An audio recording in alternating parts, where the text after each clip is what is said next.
Podemos sentar. Neemias, capítulo 2.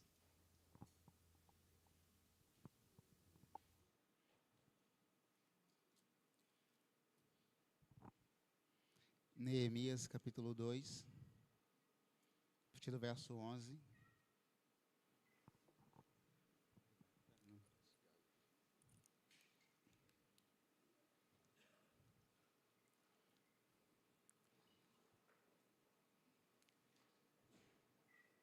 Amém? Neemias, capítulo 2, que você deixe a palavra do Senhor aberta, acompanhe por gentileza a exposição, aquilo que Deus vai ministrar ao meu e ao seu coração, em nome de Jesus. A minha sugestão é que, se você tem Bíblia eletrônica, amém, glória a Deus, e está ótimo, já tem alguma coisa, mas se você puder, tem uma Bíblia, né? Impressa, risque, marque e deixe a palavra de Deus também marcar o seu coração.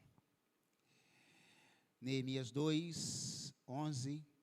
Cheguei a Jerusalém e depois de 3 dias de permanência ali, saí de noite com alguns dos meus amigos. Eu não havia contado a ninguém o que o meu Deus havia posto em meu coração e que fizesse por Jerusalém. Não levava nenhum outro animal além daquele que eu estava montado. De noite saí pela porta do vale na direção da fonte do dragão e da porta do esterco, examinando o muro de Jerusalém que havia sido derrubado e suas portas que haviam sido destruídas pelo fogo. 14. Fui até a porta da fonte e do tanque do rei, mas ali não havia espaço para o meu animal passar. Por isso, subi ao vale, ainda de noite, examinando o muro. Finalmente, voltei e tornei a entrar pela porta do vale. 16. Os oficiais não sabiam aonde eu tinha ido ou o que eu estava fazendo, pois até então eu não tinha dito nada aos judeus, aos sacerdotes, aos nobres, aos oficiais e aos outros que iam realizar a obra. Então lhes disse: vejam a situação terrível em que estamos. Jerusalém está em ruínas, as suas portas foram derrubadas pelo fogo. Venham, vamos reconstruir os muros de Jerusalém, para que não fiquemos mais nessa situação humilhante. Também lhes contei como Deus lhe tinha sido bondoso comigo e com o rei me tinha dito. Eles responderam: sim, vamos começar a reconstrução. E se encheram de coragem para a realização desse bom projeto. Amém, irmãos? Eu começo com uma frase do Thomas Edison, que diz que nossa maior fraqueza está em desistir. O caminho mais curto para vencer é tentar mais uma vez. Portanto, nós temos 2 possibilidades. O caminho para a fraqueza é a desistência. O caminho para o sucesso é persistir mais uma vez, é tentar mais uma vez. Quem conhece o Thomas Edison, pelo menos a história dele, é alguém que tentou milhares de vezes construir, é um inventor, empresário, sonhador, por que não assim dizer, criou N coisas que entrou para a história da humanidade. Essa é uma frase que marca o meu coração. Eu tenho 2 possibilidades nessa noite: insistir, persistir ou desistir. Porque a vida, de fato, ela não é tão fácil para nenhum de nós, ou para a grande maioria. Diante desta frase, eu quero provocar uma inquietação no seu coração, para que você venha sair daqui nessa noite, com desejo ardente no seu coração, de compartilhar algo que Deus está pondo no teu coração, que é algo dele. Sim, irmãos, porque nós fomos chamados Deus soprou em nossas narinas, Deus nos deu o fôlego da vida, porque Ele quer algo de nós. É verdade que Deus poderia usar exércitos dos céus, usar os anjos a seu favor, porque eles estão a serviço do Todo-Poderoso, mas Ele resolveu chamar homens e mulheres passíveis de falhas, erros e pecados, para fazer a vontade dEle, que é boa, que é perfeita e é agradável. Portanto, eu tenho a possibilidade de fazer a vontade de Deus aqui na terra, insistindo e persistindo naquilo que Ele me chamou para fazer. A pergunta é, será que você sabe para que Deus te chamou para fazer aqui na terra? Ah, pastor, eu já faço no meu trabalho, eu já faço isso, amém, e glória a Deus por isso. Mas Deus tem mais para você. Você sabe qual é a sua identidade em Cristo Jesus? Bom, você vai saber, à luz daquilo que nós vamos compartilhar nessa palavra de hoje, que você tem a possibilidade de compartilhar uma visão que Deus tem dado para essa comunidade de fé, ou talvez também vai estender ao seu coração. A palavra de Deus nos diz que Jerusalém foi destruída. Na verdade, o processo de reconstrução de Jerusalém se dá de 3 formas, ou em 3 processos. A glória da segunda casa será maior do que da primeira. Deus levanta um profeta para trazer de volta, reconstruir o templo de Jerusalém, que havia sido destruído. Sem a presença do templo, era natural que não tinha a presença de Deus. Quando o povo foi cativo, agora está voltando do seu cativeiro, após 70 anos, vimos isso em Daniel. Nesse período de 70 anos, o povo volta para reconstruir. E eles precisam voltar à construção ou reconstrução do templo, porque o templo representava a presença de Deus. É verdade que hoje a presença de Deus já não está mais em um espaço. A presença de Deus já está em um lugar ainda menor, dentro de nós. Olha que privilégio. Deus não habita num lugar, Deus não habita em templo, Deus não habita dentro de uma cortina ou dentro de uma arca. Deus habita dentro daqueles que verdadeiramente desejam que Ele habite. Então você e eu somos a habitação do Todo-Poderoso. Esse é um Deus tão grandioso que se faz pequeno para habitar dentro de um ser pequeno. Por isso que o povo precisava reconstruir o templo naquela época. Templo era sinal da presença de Deus. Por isso que o profeta, quando ele vai recomeçar a reconstrução, ele diz: a glória da segunda casa será maior do que da primeira. A segunda fase da reconstrução se dá em Neemias. Quando os muros da cidade foram destruídos, então precisava reconstruir os muros de Jerusalém. Muro não era só um lugar de segurança, era mais do que isso. A cidade ficava exposta. Então, Jerusalém precisava reconstruir não só a sua espiritualidade por meio da presença do templo, mas precisava reconstruir a sua segurança por meio dos muros. Quem foi chamado para isso? Neemias. A terceira fase foi em Esdras. Se você quiser, você pode ler o livro de Esdras. Esdras é aquele que encontra a palavra. A palavra precisava ser reconstruída sobre a vida do povo. O povo perdeu a referência da palavra de Deus, porque eles viveram 70 anos cativo. E é claro, aqueles que foram com 50, não tinha como voltar com 100 e poucos anos. Alguns desfaleceram, morreram lá. Uma geração posterior volta para Jerusalém e precisava ter referência da palavra. A palavra de Deus foi encontrada e Esdras começa então a ensinar a palavra de Deus. Assim, a reconstrução se dá pela parte espiritual do templo, a reconstrução se dá por meio da segurança dos muros e a segurança também por meio da palavra, por meio de Esdras. Nesse momento da história, Jerusalém está sendo reconstruída por meio da segurança dos muros. Quem Deus chama para esta visão? Neemias. Neemias também é filho do cativeiro. Só que Neemias foi parar num palácio do rei. Ele era copeiro do rei. Neemias era alguém conhecido do rei. Neemias provava do vinho do rei. E é claro que era uma posição agradável e ao mesmo tempo desagradável. Porque ele poderia provar do vinho que poderia possivelmente estar envenenado. Então, antes do rei provar do vinho, ele tinha que provar. Mais do que essa posição, Deus colocou Neemias ali, porque possivelmente na história ia precisar dele naquela situação. Assim, irmãos, não reclame pela sua posição hoje, porque possivelmente Deus te quer neste lugar para a glória dEle, para a honra dEle e para o louvor dEle.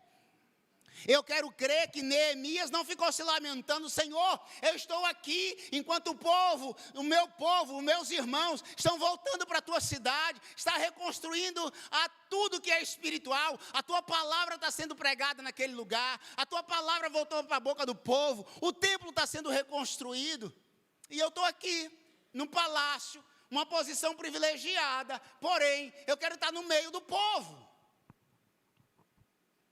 Então não reclame pela posição que você ocupa hoje, porque eu creio que é uma posição para a glória de Deus. E ele ficou ali, e Deus o chamou. A notícia chegou que Jerusalém estava devastada, sem os muros. Eu já preguei isso aqui esse ano, e digo que Neemias não era pedreiro, Neemias não era pintor, Neemias não era arquiteto, Neemias era copeiro.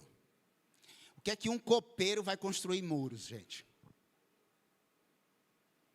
Assim cai por terra quando você diz, eu não sei, eu não consigo, eu não posso, eu não sei fazer.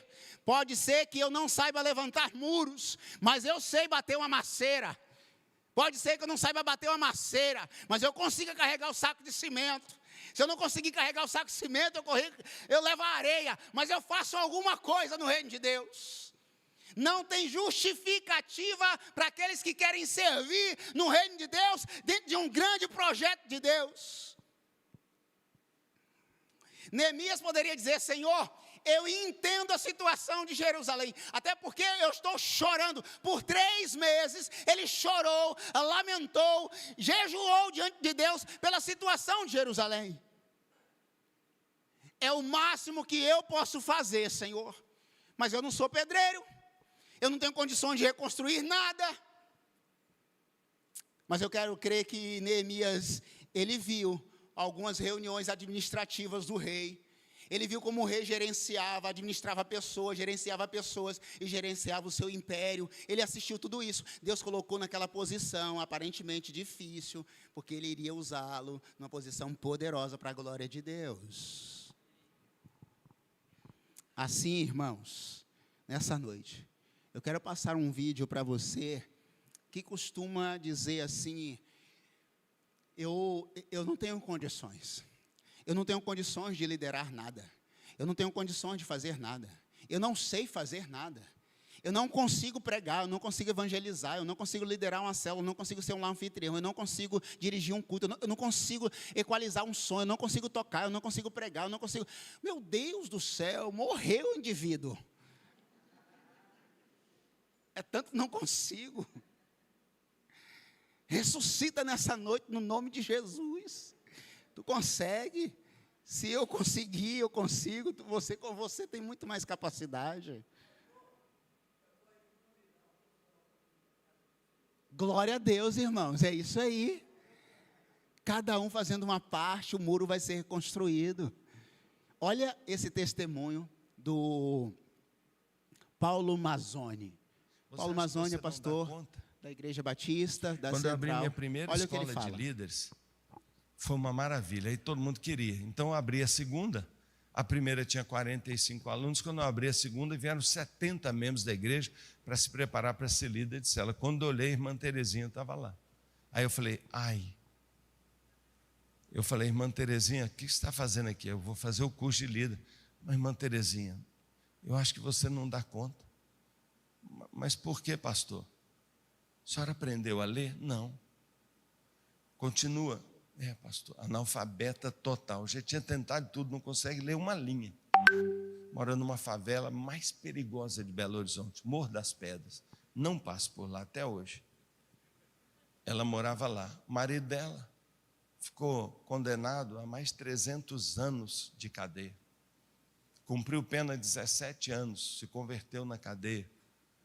E o diretor fez questão de arrumar um indulto para ele, porque falou assim: aquele homem que eu prendi não é mais esse homem que está aqui, ele é um outro homem. Ela casou com ele, um ex-presidiário, os traficantes viviam rondando. Ela vai lá e fala: eu quero fazer o curso de líder. Eu falei: quem vai na célula dela? Naquele morro.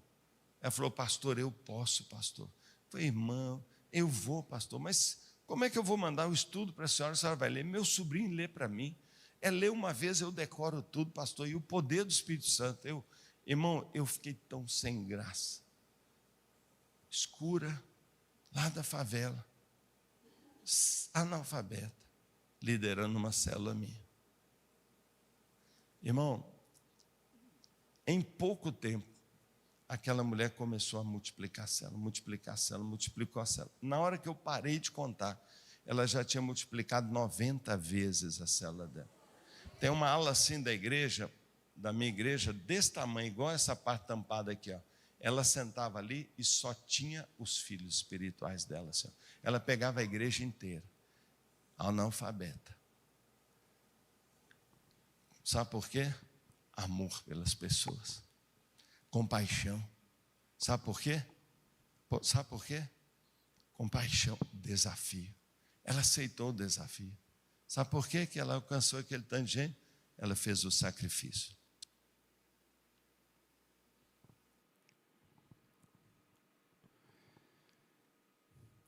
Qual é a minha e a sua justificativa?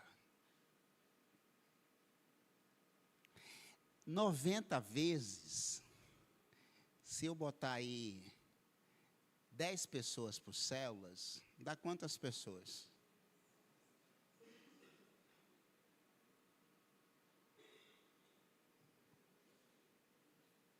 E claro que essas outras células multiplicam outras, que geram outras, e por isso, 3.000 células hoje. Oi? 5 igrejas. Boa. É matemática exatas, né? Então, eu estou tentando fazer as contas aqui enquanto estou falando com vocês. Uma pessoa gerou 5 igrejas do tamanho dessa.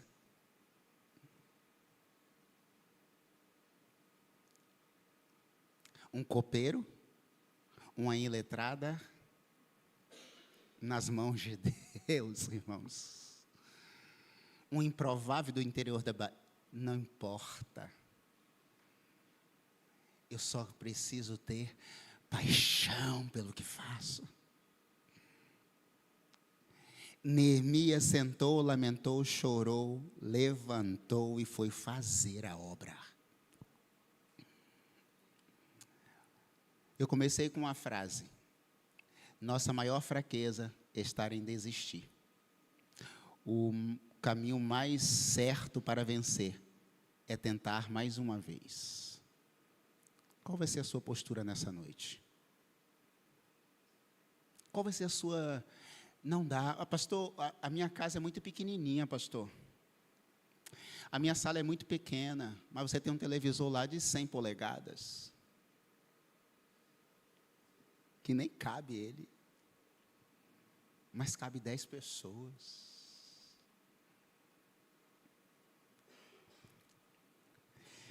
Então, no nome do Senhor Jesus, eu quero tirar algumas lições para a minha vida e para a sua vida. Primeiro, para compartilharmos a visão que Deus nos deu, primeiro eu preciso conhecer profundamente a realidade. Às vezes, nós não entendemos a nossa realidade. Conversando com algumas pessoas, essa semana, fui ali cortar o cabelo e uma pessoa falou bem assim: pastor, como a nossa região é difícil. A pessoa nasceu aqui, o sobrenome está nas ruas de Meiaípe, do avô, tataravô, sei lá, daqui. A pessoa diz: a nossa região, pastor, é difícil. Porque avançamos, crescemos, a Vila de Pescador se tornou conhecida no mundo. Os melhores restaurantes do Espírito Santo e até do Brasil, está aqui em Meiaípe, em Guarapari. Entrou nas maiores revistas do Espírito Santo, enfim, é conhecida, as melhores praias do país, está aqui. Mas é uma região que as pessoas têm uma percepção da realidade míope, pequeno. Então Neemias vai nos ensinar, a partir do verso 11 ao verso 16, que é preciso conhecer a realidade, irmãos. Há uma potencialidade neste lugar. Será que é só eu que estou vendo? Neemias chegou naquele lugar, viu os muros destruídos, assim, Deus está nesse lugar, Deus tem um projeto para Jerusalém ainda, Jerusalém faz parte das meninas dos olhos de Deus, Deus tem que derramar a graça dele sobre Jerusalém.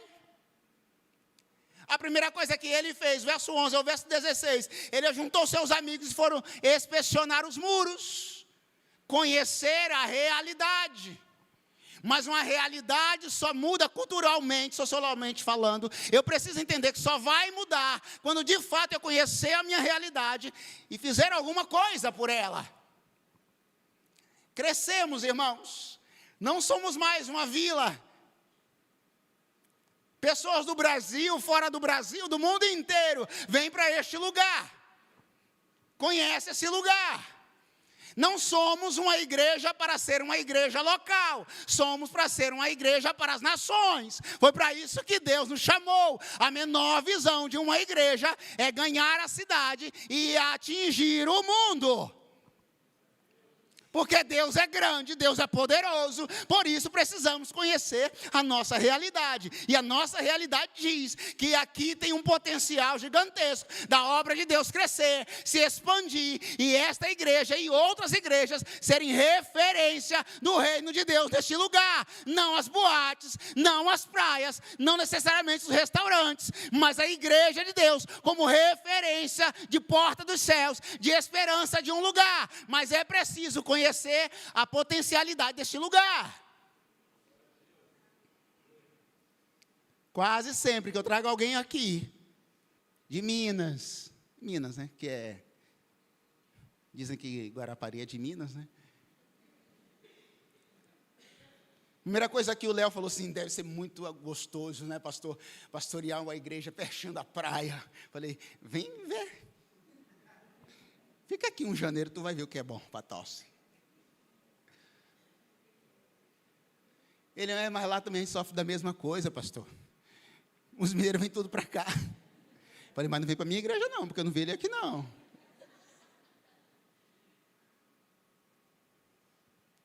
Porque algumas pessoas acham que é assim, nossa, pastorear uma igreja pertinho da praia deve ser uma maravilha.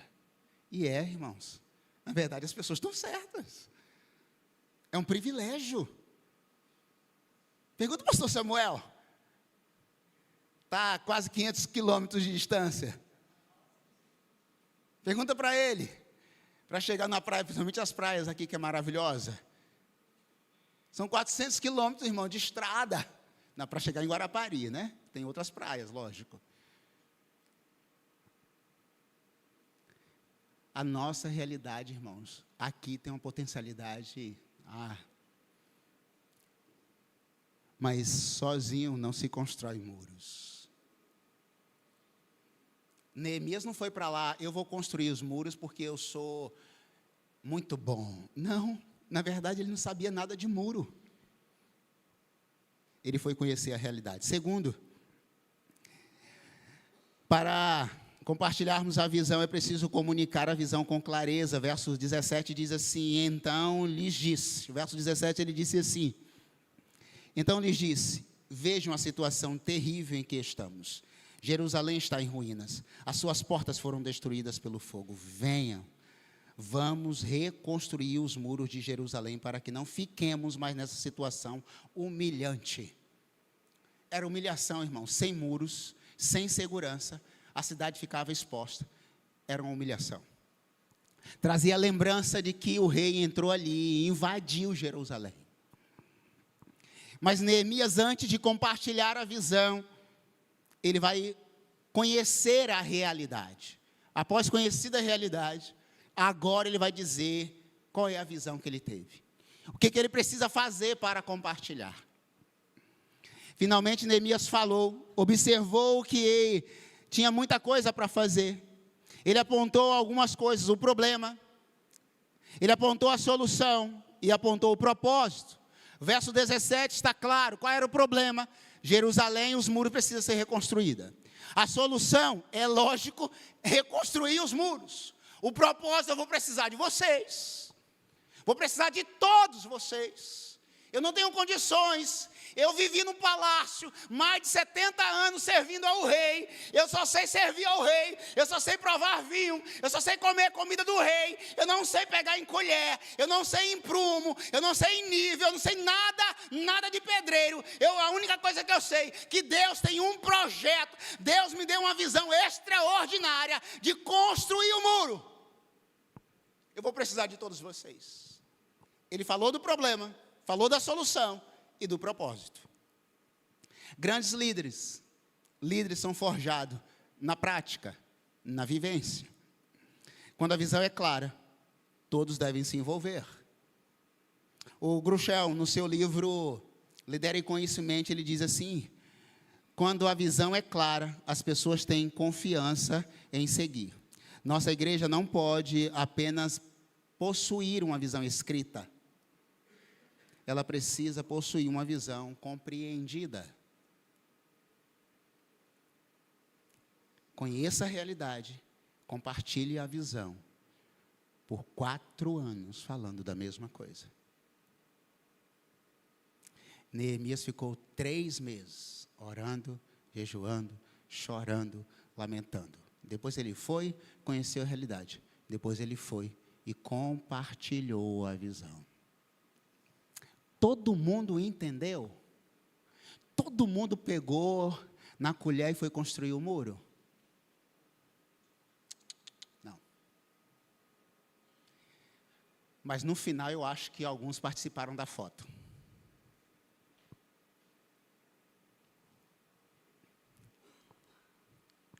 Verso 18, terceiro, é preciso inspirar pessoas para agir em direção a Deus. Verso 18 diz assim: também lhes contei como Deus tinha sido bondoso comigo e como o rei tinha me dito. Eles responderam: sim, vamos para a reconstrução, e se encheram de coragem para a realização daquele bom projeto. Inspirar pessoas. Na semana que nós tivemos o batismo aqui, e vou fazer a citação, eu recebi uma foto do irmão da Mac, o Maxwell. Ele estava num retiro nosso há 4 anos atrás. Um retiro, logo quando eu cheguei aqui, a igreja os irmãos tinham organizado um retiro, estava pronto o retiro. E ele foi nesse retiro. E naquele retiro, teve um momento de lava-pés. E foi um momento assim, indescritível. Acho que quem estava naquele dia lá, pelo menos a minha parte, consegue lembrar como que foi algo assim, sobrenatural. E naquele dia, ele estava lá. E a máquina me mandou até essa foto. A gente estava lavando, né, os pés, alguém estava lavando o pé dele, não lembro se foi eu, se foi outra pessoa, enfim. E estava orando no ouvido dele.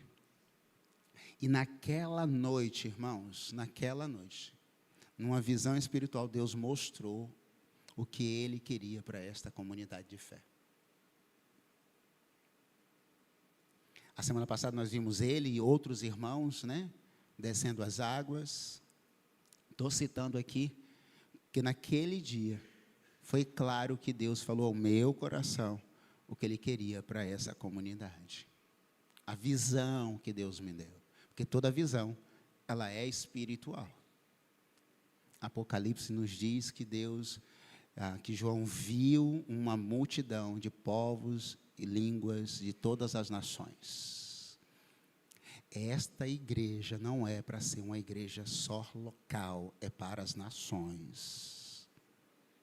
Isso Deus me confirmou.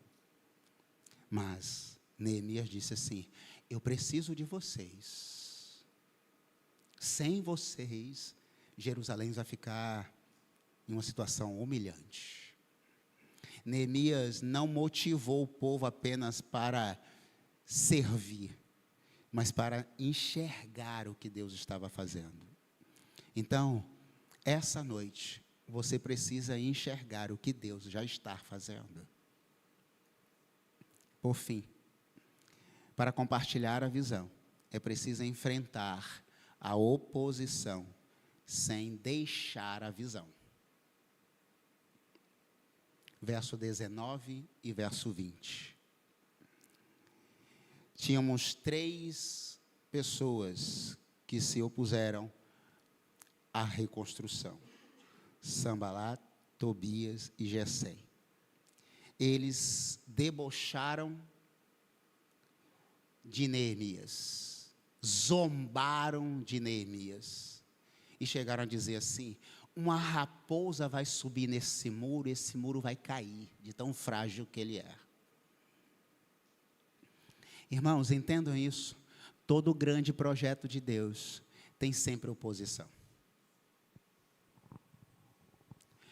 Todo projeto grande tem oposição. Se eu fosse falar aqui de Elias, de Eliseu, de Moisés, de José, Josué, todos eles tiveram oposição. Eles debocharam tanto deles, que não só a raposa, mas o que vocês estão fazendo aí nesse muro? Qualquer coisa vai derrubar esse murinho que vocês estão construindo aí. Lembrando mais uma vez, estamos falando de um copeiro.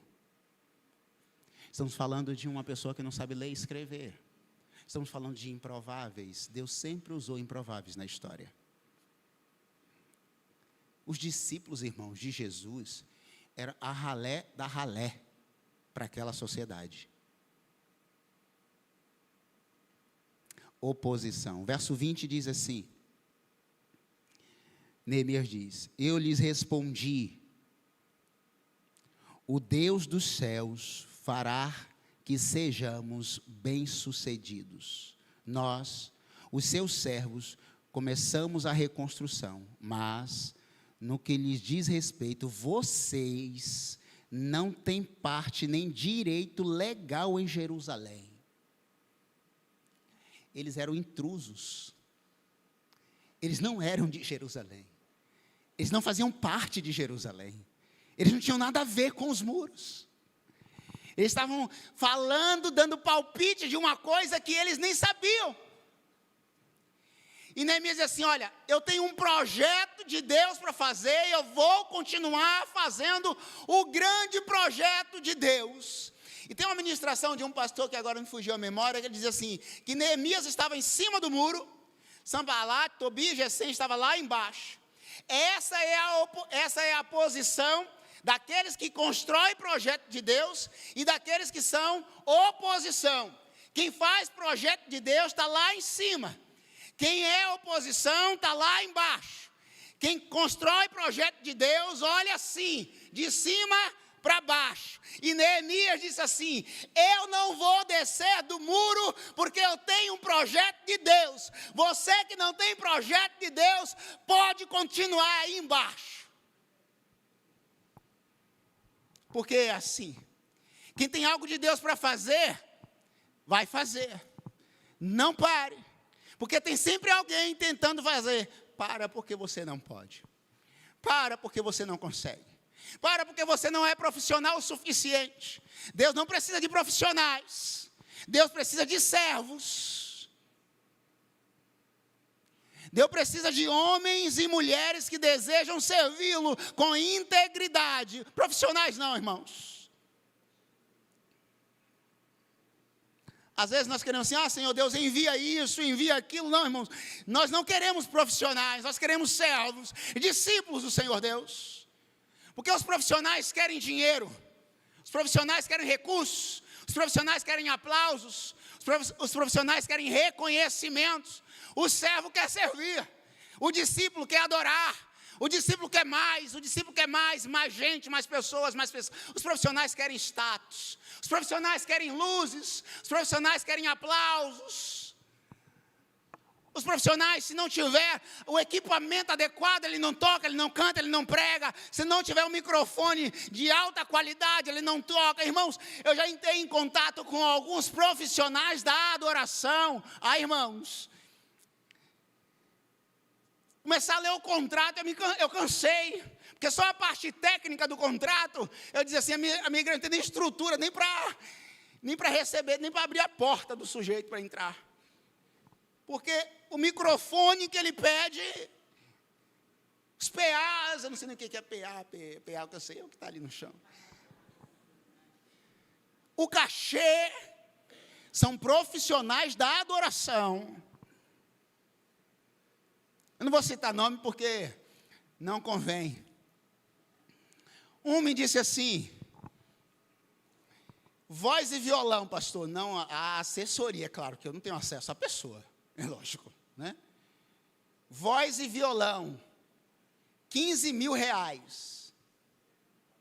Sem a hospedagem, alimentação e passagem aérea para 3. Aí eu falei assim, mas sem o violão, quanto é que fica? Com voz e violão. E se tirar a voz e só o violão? 10 mil já está... Né? Banda completa, 35 mil. Cachê. Fora passagem aérea para todos. Ida e volta, hospedagem, alimentação, translado. Bota aí 100 conto.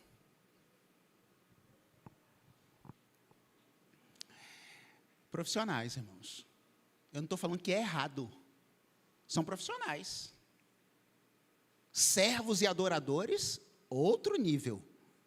Vai um pastor fazer um negócio desse aí. Mercenário. Pastor está cobrando 10, e tem, tá? E tem, porque eu já entrei em contato para trazer alguns. Quanto que você pretende de oferta? Oferta. Se você falar menos de 10 mil, nem responde. Eu estou falando porque eu já entrei em contato com alguns, que inclusive que você ouve assim como, o meu pastor, esse, não estou falando vocês não, outras pessoas. Aqui ninguém faz isso não, eu tenho certeza, outras pessoas. Esse é o meu pastor da internet.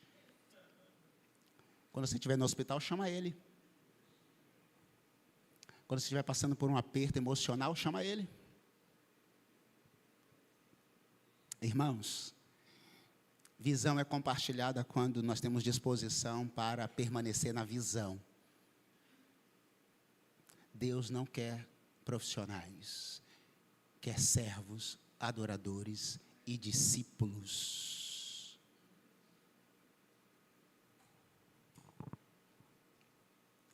O que você vai fazer nessa noite? 52 dias os muros estavam construídos. Ou seja, Jerusalém foi reparada no templo, Jerusalém foi reparada nos muros, e a palavra agora estava lá em Esdras. Jerusalém foi reconstruída. Os inimigos não poderiam tocar em Jerusalém. Sabe por que às vezes o inimigo tenta tocar na igreja do Senhor? Porque a visão está fragilizada por algumas partes do muro que somos nós. Deus está chamando nessa noite copeiro, pedreiro, pintor, engenheiro. Deus está chamando todos para um bom projeto. Mas hoje você viu que não tem justificativas. Vimos aqui uma mulher que vivia no morro, que não sabia ler nem escrever, e que sua célula multiplicou 90 vezes.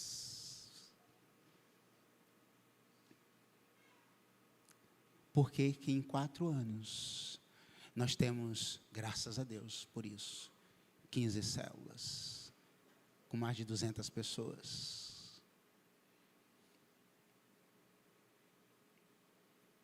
Porque tem gente ainda acreditando que é assim mesmo. Se Deus quiser, Deus dá o crescimento. Deus dá o crescimento. Ele quer, Ele deseja que todos sejam salvos. Neemias poderia falar assim: Senhor, eu estou muito bem aqui, eu que não vou mexer com isso de construir nada, deixa o povo lá. Hoje Deus deseja que você abra não só o seu coração, mas a sua casa, a sua vida. Não só para ter uma célula, não. Para servi-lo em espírito e em verdade. Porque o meu propósito de vida, o seu propósito de vida, não é a profissão que você tem, não. Glória a Deus por isso. O seu propósito de vida é glorificar a Deus. Esse é o teu propósito. O Rick Warren fala isso ainda no seu livro, Uma Vida com Propósito. O que você tem e o que você é, constrói a sua pessoa. O que você é em Deus é para a glória dele. E só vai glorificar a Deus sendo servo. Nos coloquemos de pé. Nós vamos orar. Esse ano, querido, esse ano, nós queremos expandir a nossa visão. Queremos alcançar outras pessoas e outras casas. Mas Deus quer te usar, nos usar.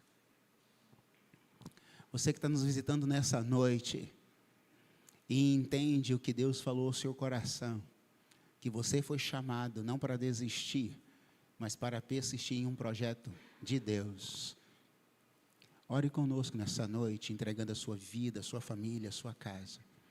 Você que é membro desta comunidade de fé ou de outra, que ainda não entendeu que Deus tem algo especial para a sua vida, se quiser nos procure no final da celebração. Ou pastor, eu quero fazer parte desse projeto aí, pastor. Eu quero fazer parte da construção desse projeto. Porque no final, alguns vão encostar no muro e vai tirar foto. Que seja eu, que seja você. No nome de Jesus. Oremos. Bendito Deus e Pai, exaltado seja o Senhor nessa noite, meu Deus. Obrigado, Jesus. Obrigado por cada vida, obrigado por essa celebração. Mas no nome do Senhor Jesus, me permita, Pai, de uma forma tão especial, pedir que o Espírito Santo do Senhor nos incomode de uma forma tão intensa nessa noite, Pai. Que sejamos constrangidos, Pai, constrangidos pelo Espírito Santo do Senhor, Pai, a nos mover, Pai, nessa noite, em nossa casa, em nossa cama, ao deitar, Pai, que Ele nos incomode a sermos mais, a fazermos mais, a servirmos mais, porque, Deus, não temos só um muro para construir, temos uma cidade para conquistar. Temos um estado para avançar, temos um Brasil para marcar território, Pai. Nós somos a igreja do Senhor, a igreja é a resposta, Pai, e essa igreja, Pai, ela é resposta para além de Meiaípe, no nome de Jesus. O Senhor me mostrou, confirma isso no coração dos meus irmãos, Pai. Levanta e resplandece, Jesus, a presença do Senhor, levanta homens e mulheres dispostos a erguer muros, Pai, a construir histórias de vida, Pai, no nome do Senhor Jesus. Abre portas de casas, Pai, que tenhamos tantas casas, Pai, fala assim, meu Deus, onde eu vou colocar mais uma célula, porque tem tantas portas abertas. Levanta pessoas dispostas, Jesus, oh Deus, essa noite, Pai, incomoda os nossos corações, Pai. Levanta, Deus, Neemias, tantos Neemias, a tal ponto de dizer, Jesus, nós já temos líderes suficientes. Não, Pai, porque nós queremos mais do Senhor. O Senhor tem mais para nos dar, Pai. que a nossa visão seja uma visão de expansão, que a nossa visão seja uma visão clara, que a nossa visão, Deus, seja percebida, sentida, Deus, por todas as pessoas, por outras nações, Pai. Nos dá, Deus, condições de expandir as nossas tendas, Deus,